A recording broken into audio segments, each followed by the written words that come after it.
Ce qui se passe aujourd'hui autour de Hans Luzolo, c'est de l'acharnement, c'est de la haine, c'est de la jalousie. Mais haine par rapport à quoi? Pour Hans. Ouais. Ah, garçon Moboye. Abando ça théâtre. Ah, mais garçon Moboye. C'est mon ami, c'est mon frère, je l'aime bien. Okay. Il sait. Ok.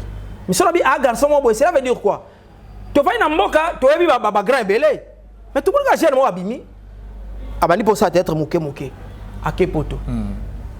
Mouké aïe qui ça. Mouké ndaku te ndaku. Brrr. Eh boro ya Hans Hôtel Pe Bakar. Oh boro ya Hans aïe na batantima. Sai a failli ko souffrir ne loko wana. Moi na pensé que déjà souffrir ne loko wana. Si ko sai ba tebe ba koma banga yi. Pour se attaquer en keno tina suka. Voilà. Le roi bige jora akenda tina suka likona ngo sans freza. Ba banga na bango. Likona ngo sans freza.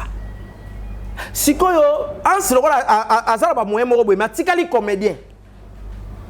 Mais ça a comment un moyen à se retirer naé plus publicité. A tina mo publicité naé puis er boko ko se retirer naé pe c'est vrai zo manquer biso. Mais elle m'a repéré, ils ont la raison pour pas milliard de que écoute oui, na regarde elle mon enfant d'après ça il nous manque.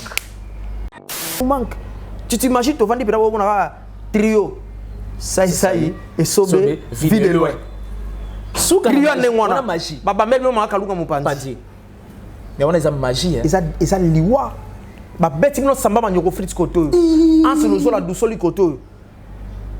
On se reprend. Voilà. Et ça somme. Mais ce qu'on entend total blanc, c'est salati. Il a ses raisons. Hans a sa comédien. À ça la comédie il y a une année. Voilà. Attention à présenter qui m'excuse. Oui, là aussi je l'ai suivi. Le pardon est une puissance qui libère. Mais hypocrisie. Comment hypocrisie ou pas à ça la preuve il y a maturité. Voilà. Le pardon est une puissance qui libère. Comment quelqu'un va présenter ses excuses et une année après les excuses, on va attaquer la personne. Il y a une autre chose. Pour moi, ça c'est au alobagité. Ni kabeko mususu. Maman Kalunga a ça on espère na guerre d'esprit. Maman Kalunga a ça on ndeni. Pour mère à danger na ba théâtre na a jouer à danger biso to ba fana Maman Kalunga eza sécurité. Mais mère a bungi. Donc tu n'avais pas aimé réaction. Maman Kalunga a bungi en termes il y a existabilité na musala. Ne ba jouer wana yo obi dernier photo la elo moi Maman Kalunga. Ah, c'est un peu moins. Mère Abungi. Comme on répète le terrain, et Bungi. Ah, ok. Hans Luzolo Lelo. A succès et a débattu. Facebook, Mobimba, YouTube, partout. C'est Hans Luzolo avec sa fille. A boti moi na poto, a kolisi moi na poto, ma kotisi comédie na makiloza na ideta.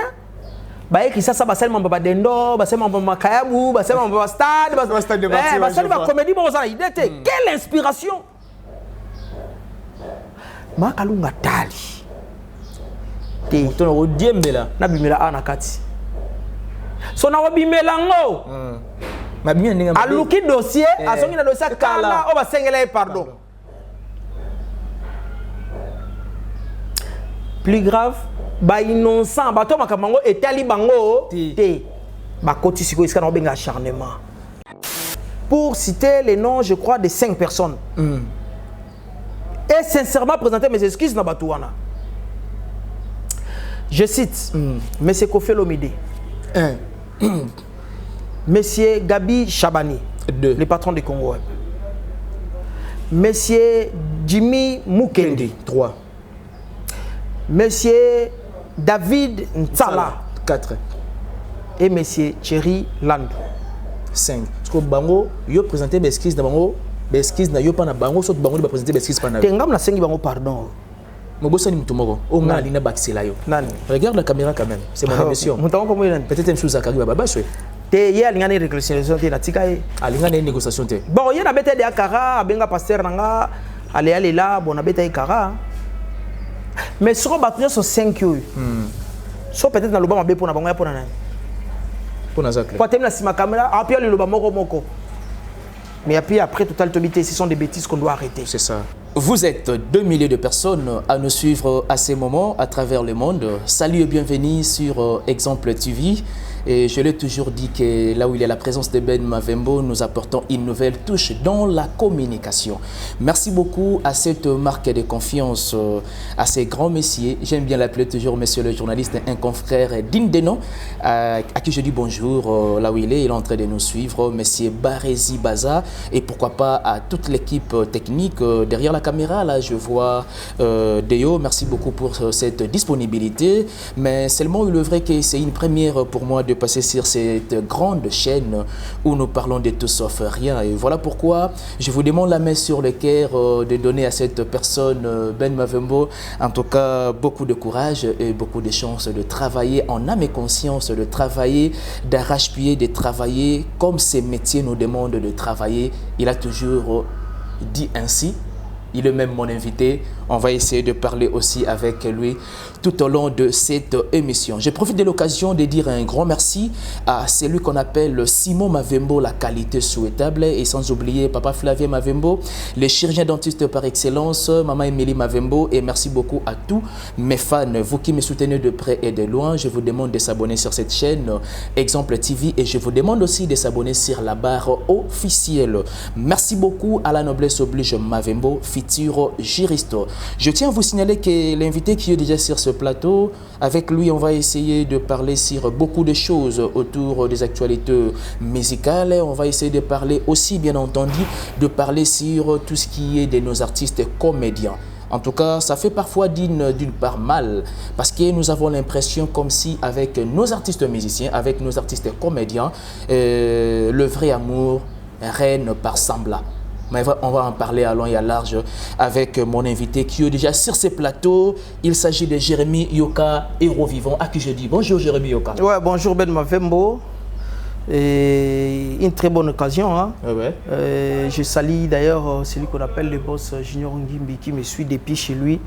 Nameki Lampou, Nabampou, na maman Solange Kaoussa. Ouais. Et puis l'artiste Olobit on l'appelle comédie, n'a pas si peu comédien mouné na Ratamboka petit frère Nabiso Boyka Machine. Ah OK. Azana aux États-Unis qu'on a apprécié modi.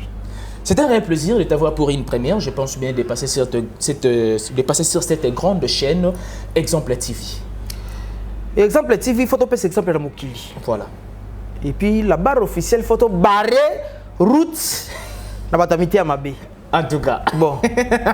Là, c'est bel et bien Jérémy Yoka, la voix de Kinshasa. La voix de Kinshasa, il est vrai que vous et moi, toujours avec information. Et parfois, je me dis que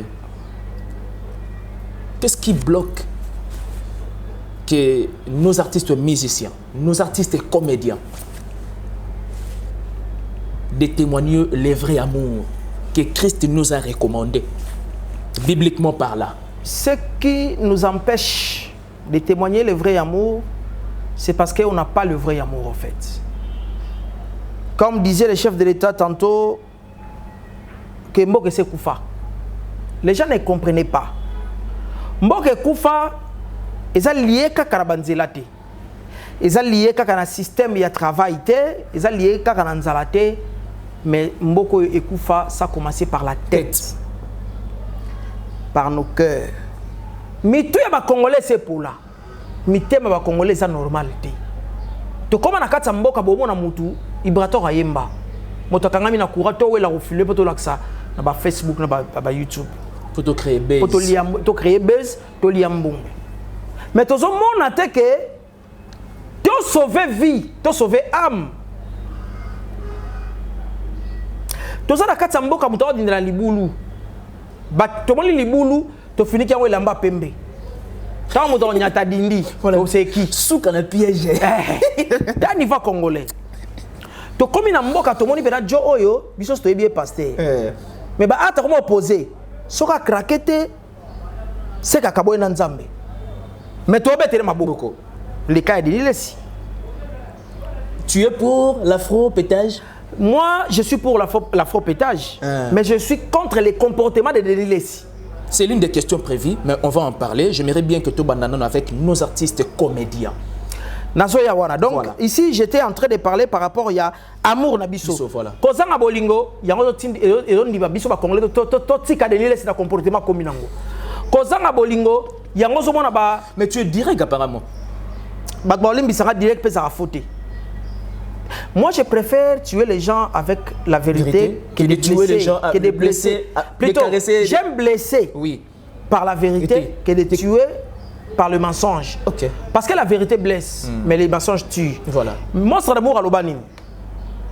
Ce qui écoute la vérité et que bébé se bilamba c'est là. Acceptez-moi. C'est la vérité bébé se bilamba.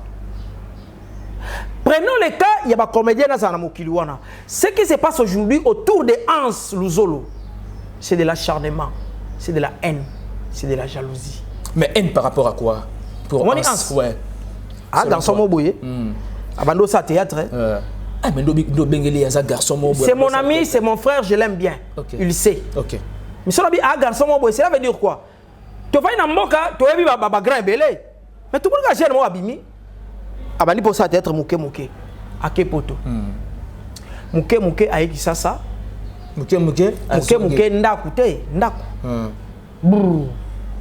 Eh boro ya Hans Hôtel Be Bakar. Oh boro ya Hans aïe na batantima. Tout ce qui se passe autour de tout ce qu'il a aujourd'hui. Ah bon? Ça a failli ko souffrir ne loko wana. Moi na pense à coup déjà souffrir ne loko wana. Si ça ba tebe ba koma banga yi. Pour se attaquer en keno tina suka. Voilà. Le roi bige jora akenda tina suka liko nango sans freza. Ba banga na bango. Liko nango sans freza. Sikoyo Hans le roi azala ba moyen moko boy matikali comédien. Mais ça y a comment la moyen à se retirer naé plus publicité. A tirer la publicité naé puis er boko ko se retirer naé pe c'est vrai ont manqué biso.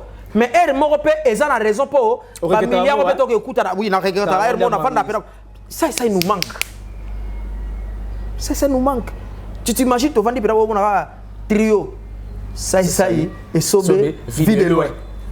Souka na magie. Baba mel no maka lunga mupandi. Mais on a magie hein. Eza liwa. Ba beti no samba manyoko fritz koto. Anse no zola du soli koto. On se reprend. Voilà. Eza somo. Mais ce qu'on entend total bloc c'est Azo Salati. Il a ses raisons. Parce que mon kilango comme salité na muté mabe batu na baje d'empoisonnement na makabo belé. Et puis il a mis ses exigences par rapport à Ranko Minango. Est-ce que Ranko Minango c'est forcément à afficher comportement aux avoir affiché à l'égard peut-être même souci à Mama Kalunga? Ah bien, voilà ça. Non, je fais Hans Luzolo. Hans Luzolo na lobaki boy. Hans aza comédien. Asala comédie na ya inane. Batu ba comprendre yango mal. Voilà. Attention à présenter qui m'excuse. Oui, là aussi je l'ai suivi. Nalanda Kiango. Le pardon est une puissance qui libère. Mais Batboba Keza hypocrisie. Comment Negonangaï hypocrisie ou pas à ça la preuve il y a maturité. Voilà. Le pardon est une puissance qui libère. Comment quelqu'un va présenter ses excuses et une année après les excuses, on va attaquer la personne. Il y a une autre chose.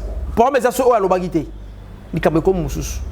C'est que la guerre d'esprit, il y a parfois quand des gens. Maman Kalunga a ça on esprit na guerre d'esprit. Maman Kalunga a ça on ndeni.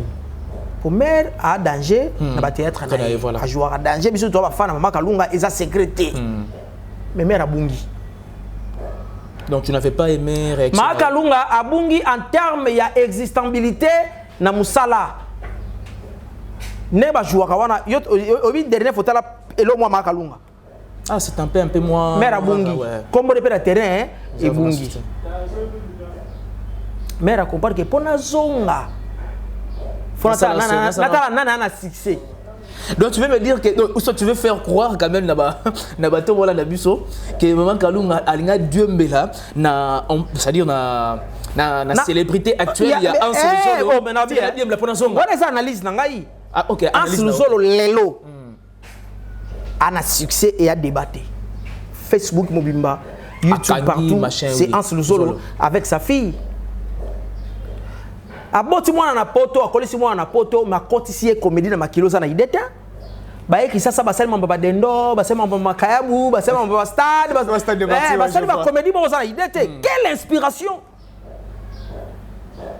Makalunga tali te to no diembela na bimela ana kati so na wabimela ngo mabimela ninga aluki dossier asongi na dossier kala o ba sengela pardon. Plus grave, ba innocent, ba to makamango etali bango te. Ba koti siko iska na benga acharnement. Ibutu pas koti makambo. Mauvaise foi. Oui, Ibutu sonani. Non, mais un artiste comédien Ibutu. Obété. Hein? Atika bongo. Oui, te na yebi Ibutu.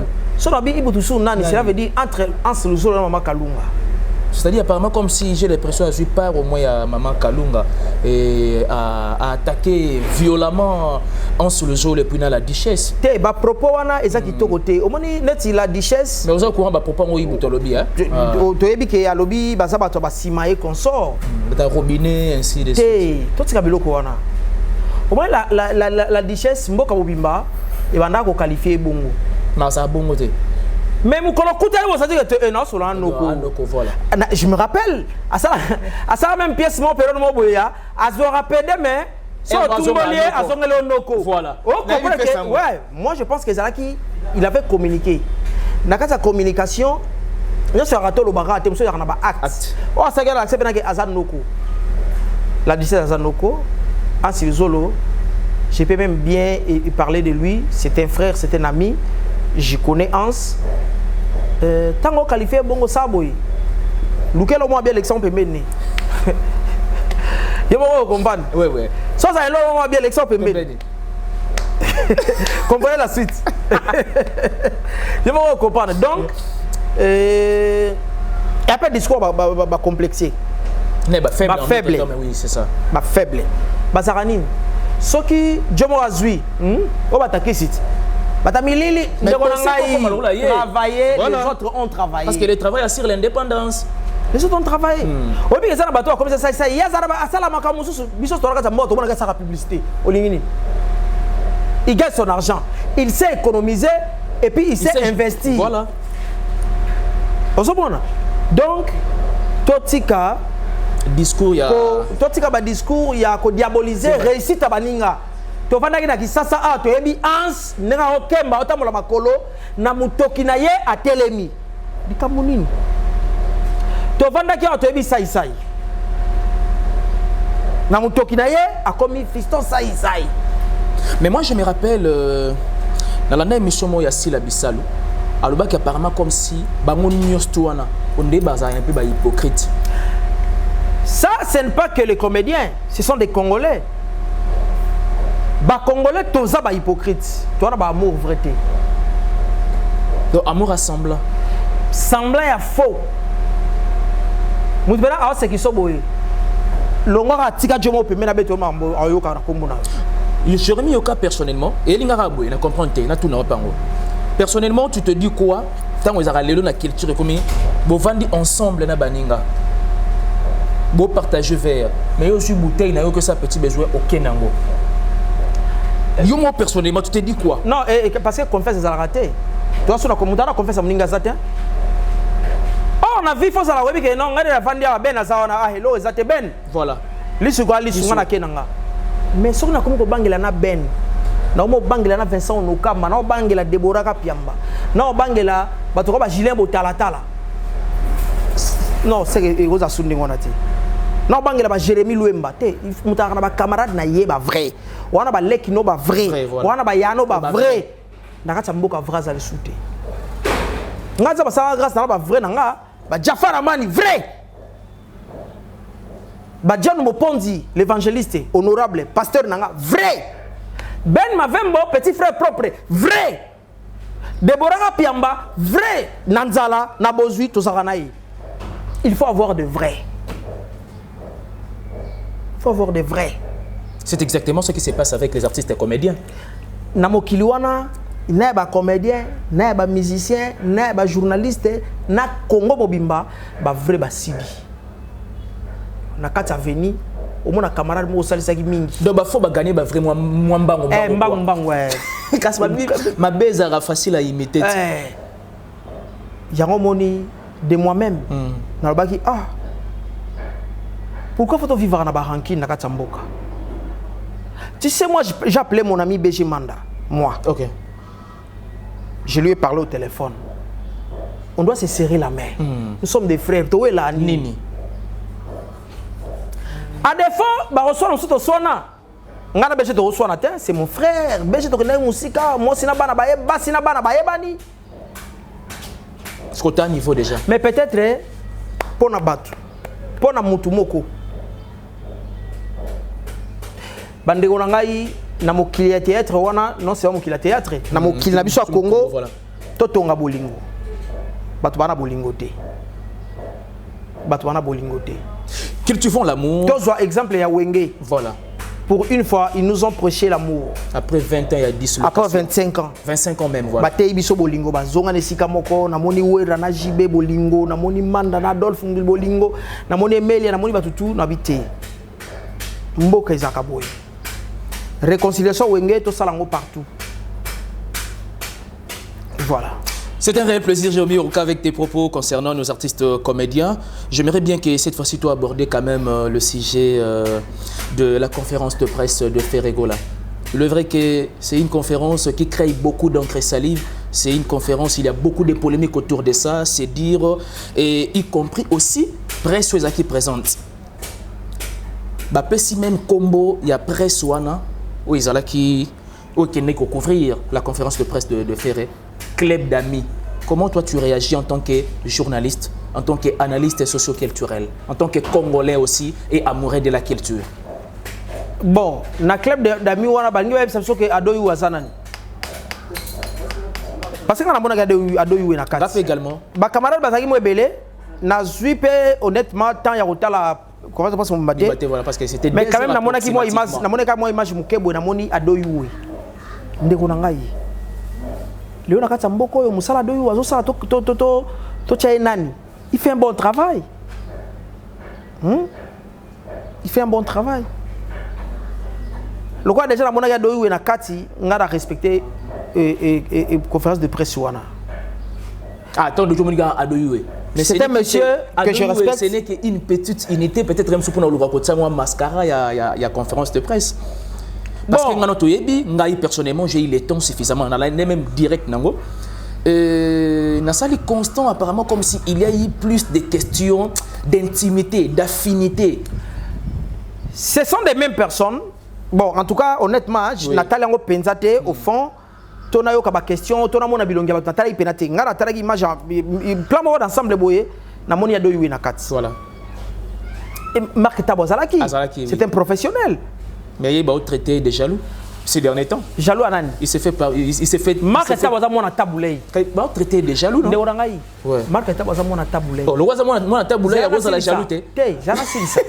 Na lobby hein. Ouais. So Marc Tabozalaki jalouse nani oyo makambu mutana sala ya mona ka taba ngote. Tata wanga betara ba États-Unis, tata wanga betara ba Québec, abetara na ba Hongrie, abetara ba mboko musuni ni konza ba ba Kibati. Abetara ba Kiba. Papa ba tabule, papa ba marque tabu abeta kuna. Tata ba marque tabu zo Olympia betango 16 fois. Papa ba marque tabu. Et puis au-delà de tout abota pena Kiba ni moko na te. Voilà bien la mise, tu vas bien faire pour rigoler. Tu vas bien faire ma Tu vas bien faire une parenthèse pour rigoler quoi. Tu vas bien faire ma kimia.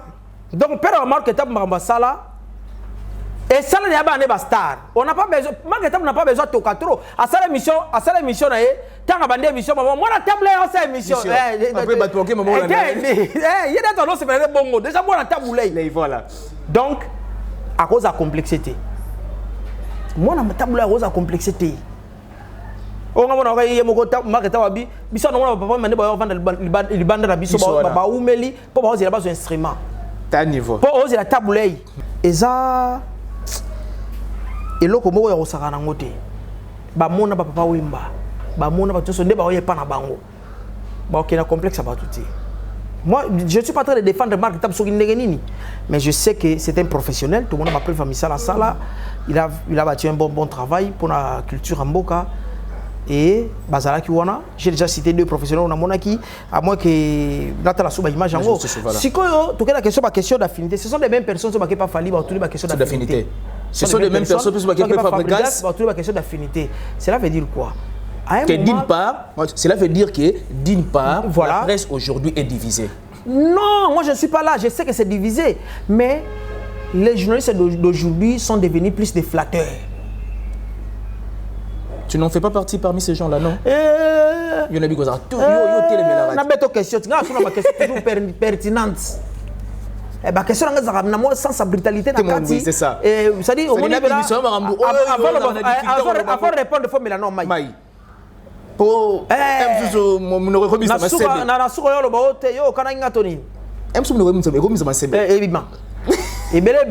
ma sebe. Donc, et bien sûr, comme on a la question, il faut pas se péler nanga. Et belé. Là, c'est vrai. Alinga côté ma toute question pour yo on se péler naie. Maintenant si ma que tongo. On a 14 questions à retonguer là. Na moko ya flatterie, écoutez no boituni ka moko ya flatterie. Or moi j'ai pas besoin de retongo. Dans toutes nos questions il y a frappe wana. Malaboko. Et voilà, c'est bel et bien Jérémy Yoka, la voix de Kinshasa, on évolue. La voix de Kinshasa, nouvelle vague. Fallait annoncer déjà Stade de Martyrs le 29 octobre, bien entendu. Je pense que c'est dans 1 mois et quelques jours. Héritier Watanabe, il y a Tembe. Déjà pour le 25, hier même, Namona qui affiche. Déjà, bon, il est vrai que parfois, il y a déjà créé à Bangoana. C'est pour le 25 décembre. Il est vrai que Ferregola a annoncé la conférence de presse, mais jusque-là, la date n'est pas encore connue. Tu te dis quoi? Liboulou, 80 000 places, et puis avec une nouvelle vague, il y a Bateau Natangelio. Une belle aventure que nous allons tous tenter d'affronter. Et puis, on a prophète, hein? Pendant que faire déjà, il faut grand Liboulou. Et j'ai même été contacté par le producteur qui va produire Faire au Stade des Martyrs. Je pense qu'il y a aucun des biens. Et Ferregola a déjà la campagne parce que le producteur m'a contacté. Et voilà. Héritier a appelé mon pépinaillé. Déjà, il a bon mois salué au bout. Il bien. Et puis, il va le faire. Qu'est-ce que tu t'es dit, la voix de Kinshasa? Émission, il y a Fabregas face à Papi Mboma. Une question concernant mon héritier. Réponse, il y a Sambla. Pour sauter juste question. Et n'a un problème n'a été talara imtaza fils dernier fils à Wenge. Bon oyebi ce qui peut mutaboy à éviter né alobama B. Il faut encourager p. Babi au craché pour se racheter. Le cas de Fabregas. Malam Goutoumuta s'est racheté. Ole Moutaya a démarré dans ma B. Au moins moi na moko parola Mosaka a na mutu. Nzambe na ngai. Azo démarré dans ma B. Moi, parole mon saga awa. Bon, moi, ce que je sache, n'est que Nabato, artiste au hasard, moi, bien affilé.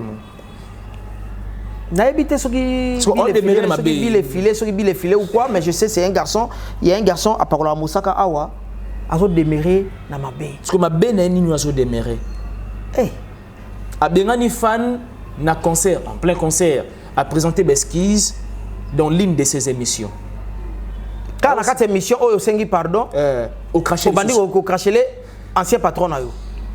Parce que ancien patron peut, comité à la place n'a été.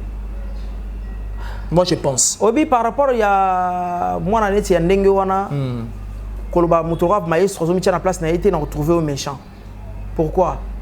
Depuis Fabregas Saloba, attitude moupé. Moi, on a fini à Kaka. Mais il peut continuer à bengue l'erreur du maître. On lit place que l'élève du maître. Sur aux erreurs. Mais il y a beaucoup de Fabrice à bengue l'élève du maître. Au moins, si on a dit, au Yabi, au Toloba, à Salimabe, A craché héritier, oui, pour après, à se racheter. Voilà. Mais je n'ai l'élève, mais j'ai compris que tu étais une erreur pour moi. Je s'est racheté, je sur la place. Mais voilà, on s'est racheté la voix de Kinshasa. Mon cher frère, ouais. je suis la vérité et bien sûr, il est en bas. Acceptez on c'est la caca. Ouais, c'est la vérité que tu étais pour moi une erreur. Qui peut être content d'avoir un enfant comme les garçons qui mettent le moussaka là? Oh. Vous direz que vous voyez, papa. Personne ne peut être content de lui. Mais on dirait que Ibrator paie apparemment comme si il est pénal na fabrique ça on paie. On demande dengue on a caca. Mais tout le monde Ibrator n'a pas sorti dédicacé quand même. Oui, Ibrator, c'est ça on a preuve de maturité, preuve de grandeur d'esprit. Voilà. Quand Ibrator passe à la télé et depuis un certain moment, à ça il faut le bien fabriquer. OK. C'est le plus important. Et ça on remarqué maestro pe na tourner à ça la mabia il y a Ibrator té. Quand bien que na mitema ba sala na ba passe. Il y aura un bon matin, voilà. Mais ça sera difficile parce que Moutamosaka à côté na likele mandengo wana. Ça sera difficile. Il y a un bengo te peut-être pas faire voir que était aux un problème ni naï. Est-ce que Aza camarade nangai? Te mais Aza petit na yo soutenir. Na yebiete. Aux a parmi d'abord de ba na yebiete. Tu peux t'asseoir bateau ba ça musala. Sur le bateau, c'est important. Mais pour ça, je pense que dans peu de temps, je pense que toi tu es très bien éduqué par rapport à tout ça. Alors tu es éduqué, tu classe. Tu es 4 primaire, tu es classe.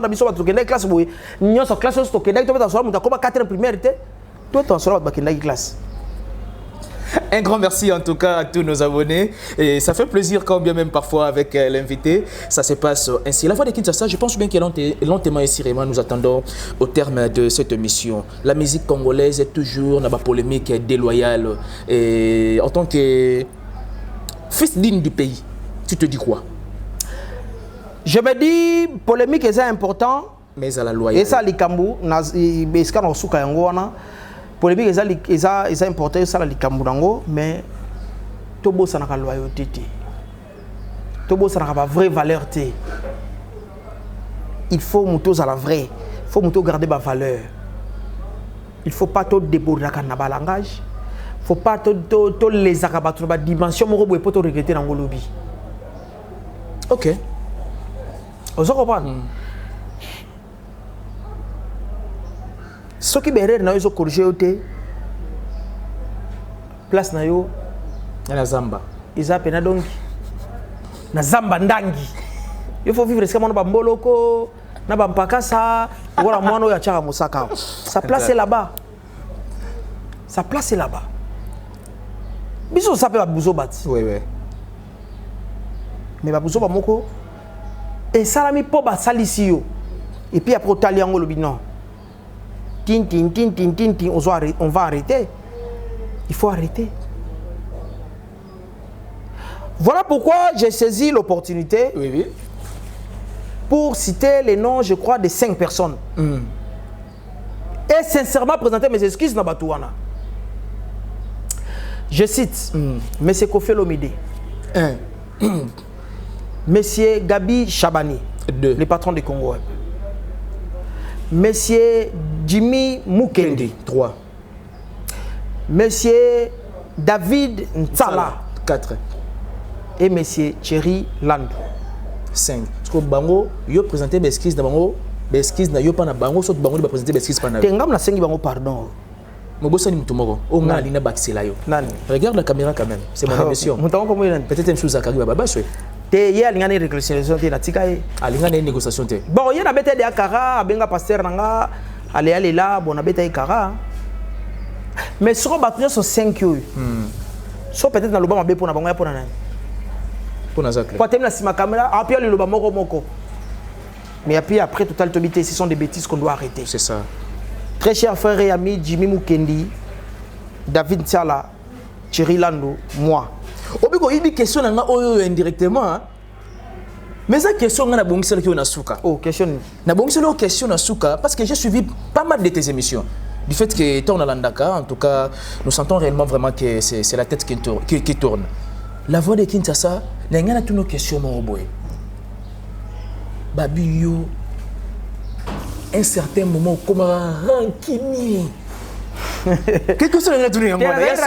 Na tranquillité, ezali na uto lobake, batwana nyo statangi ya boye. So na loba na bomba B. Eza po mutu ba tellement na sima caméra a opé so maloba. La personne que ça s'appelle Zachary.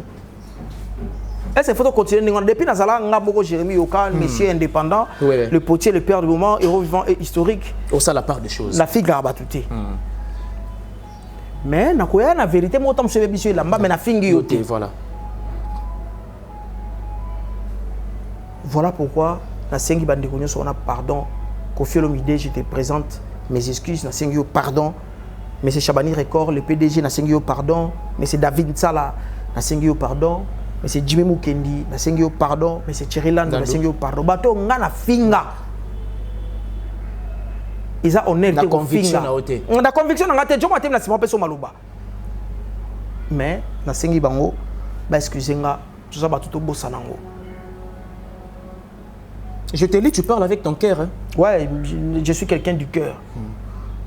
Et Mokine Mobimba balimbi sanga pona arti wana. Voilà.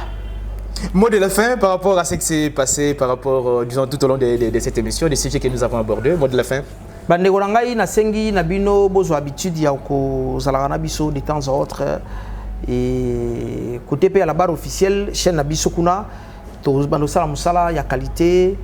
Et je crois les lois dernière mission à salle en tant que journaliste quinois pour na longwe quinois. Bon voyage déjà. Merci. Ouais. Na longwe quinois. Naza beninde naza boya. Danger. Oui, il numéro suka to kangi porte. Voilà. Na yo. Ben mavembo. Attaque quinois, mission suka yango yo. Donc on est dans un bimawa ko sokolaka ba kati suki moi ba soin ya mikebeke aéroport Anjili to Longwe. Est-ce que vous n'est pas na ozala? Badolbo akeba keba weba so peut se passe grand kasa et na éviter alors le bumbashi na éviter donc alors et pas naza na banosa musala ba bende bo sala doit travailler, restons ensemble pour de vrai. C'est bien moi Jérémy Yoka le potier, le père du moment, héros vivant et historique, la voix de Kinshasa. Papa Bajomi, yaba Gerdit, yaba Jograd, yaba Jaël, yaba Samuel, yaba David, yaba Josi. Et puis, Mobali Abatu, il y a moi aussi, moi, Pemba qui toque. D'accord, Tara, là-bas. C'était un réel plaisir de t'avoir sur ce plateau. Merci, mais quand même, je ne pouvais pas partir comme ça sans remercier les big boss Alain Pai Singapakebo. Un monsieur bien, très gentil. Il se pose des questions. Mais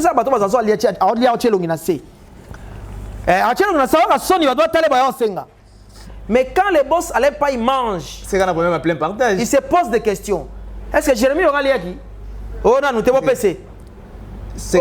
Gabriel Bola, allié, bon PC.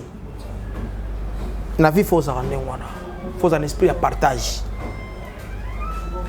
Zala Lokola qui tourne à maman to chasser na ya outil nango wenze. Ils ont une valeur kaso bloc na kati. Fais-toi utile dans la société. Voilà. Yoza qui tourne. Toza chasser ba outil no wenze. Mozongi na ozonga tena lilala te. Ozo karamo go.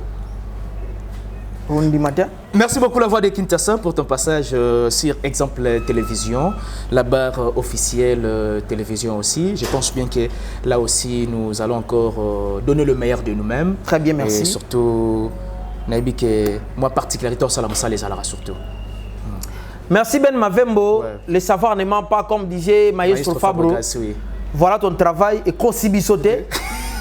Tu peux confiance. Merci beaucoup la voix de Kinshasa. Et bon la barre officielle. Pour que ça la barre officielle en termes de présentation, Ben m'avait moisa, ngabo na kuna. Voilà. Na éviter so espace grand kasai. So pesa na grand katanga. So pesa na grand mandundoué. À suivre sur la barre officielle. Merci de votre attention soutenue particulière. Je vais finir cette émission avec une expression. Les racines de l'éducation sont amères, mais laissez-moi vous dire, son fruit est délicieux. On se retrouve prochainement. Si vous avez aimé cette émission, laissez-nous vos empreintes de commentaires, ça nous fera énormément plaisir. Bye bye.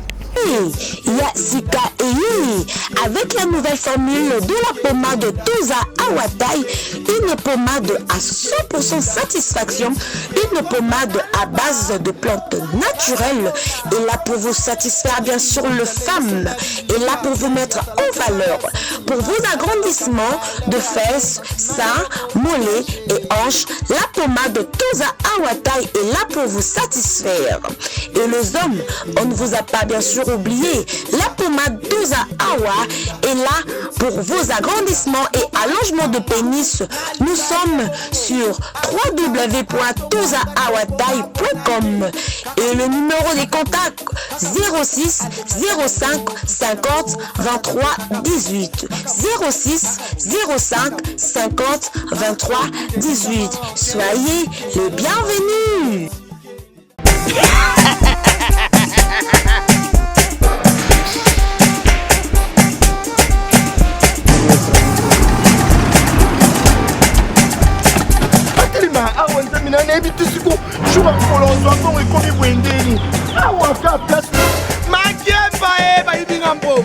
Nada, qu'est-ce qui se passe? Nada,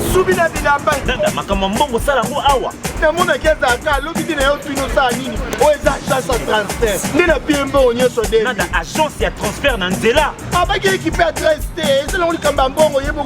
Ce n'est pas possible. Nada.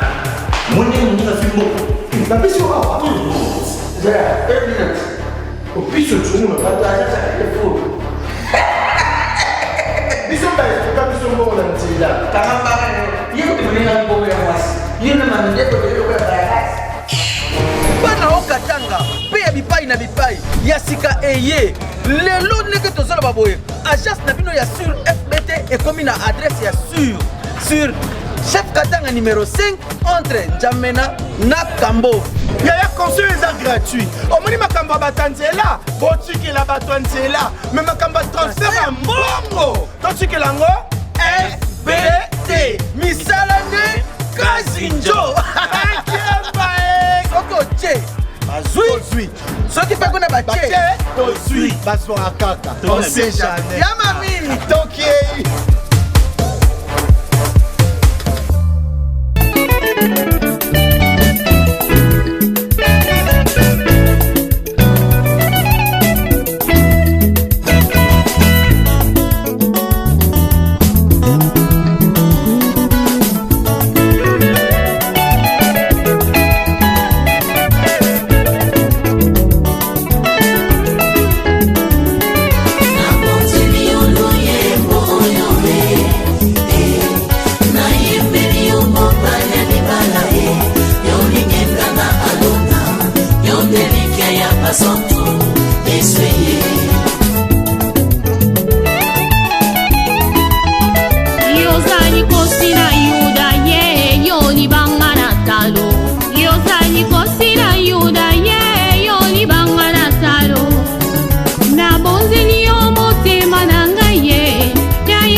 Bazako binela bango, bazako kumisa bango, yango nga na poni na yembeli mokeli na ngaye, uya sala ya minene na bomoi na nga sikisanga mabe, achanja bomoi na nga lolenge ya kozala nga sae, abongola bomoi na nga, oh yeso yoe.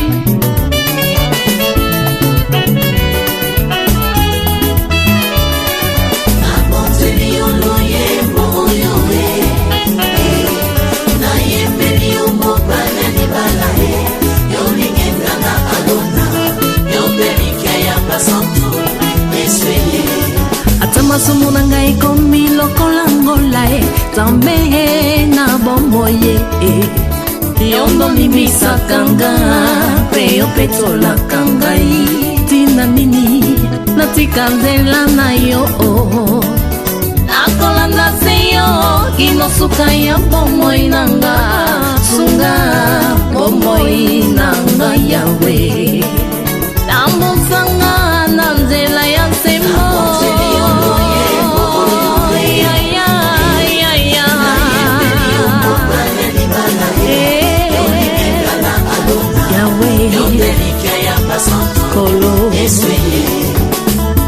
Yo na papa bozali moko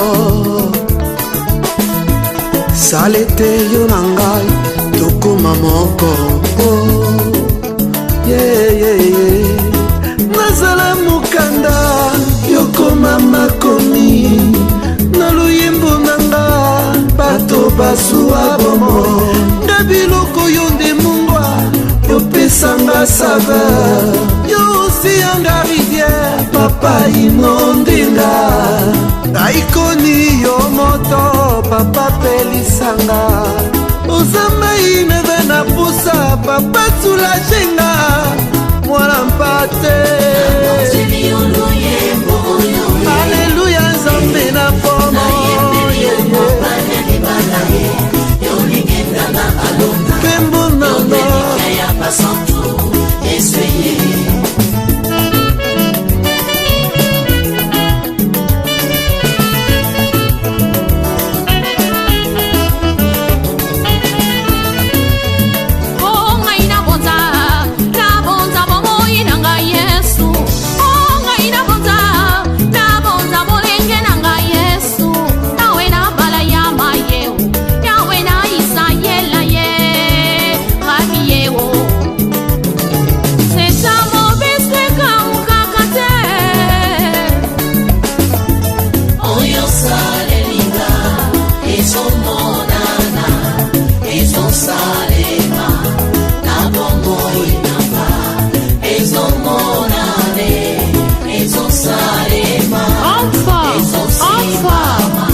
Seigneur.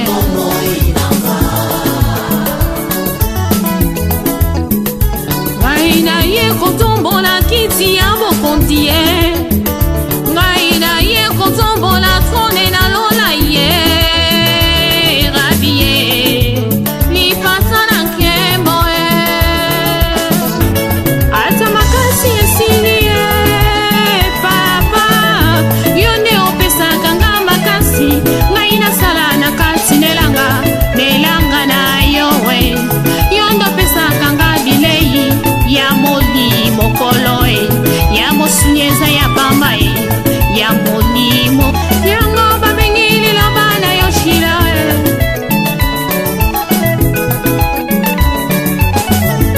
bomikinsisa lelo yo nzamba tombola bino yawe na bala ya maye lipata na nkembo rabie nzeta mobeseka ukakate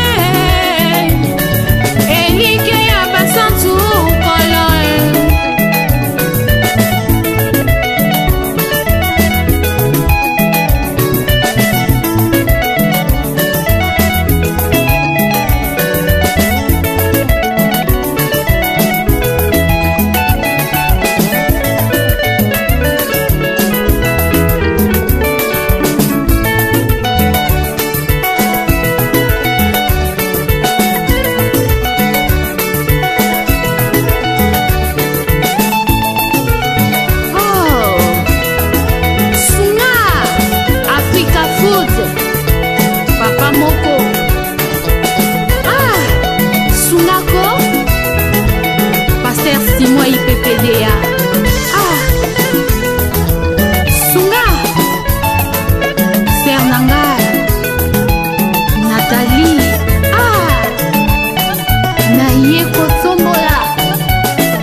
TV Kitoko, rien à dire. Et abonnez-vous massivement sur Exemple TV. Batou Bolinga Nada, encore comme il y a 100 périques, il faut vous s'abonner. Vous s'abonner à Exemple TV. C'est Exemple TV. Vous s'abonner à la chaîne YouTube. Exemple TV Kitoko, rien à dire.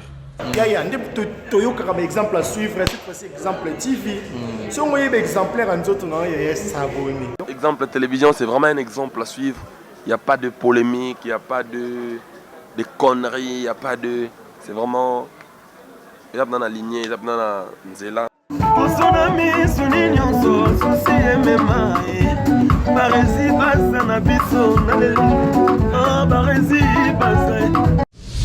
Exemple TV Kitoko, rien à dire.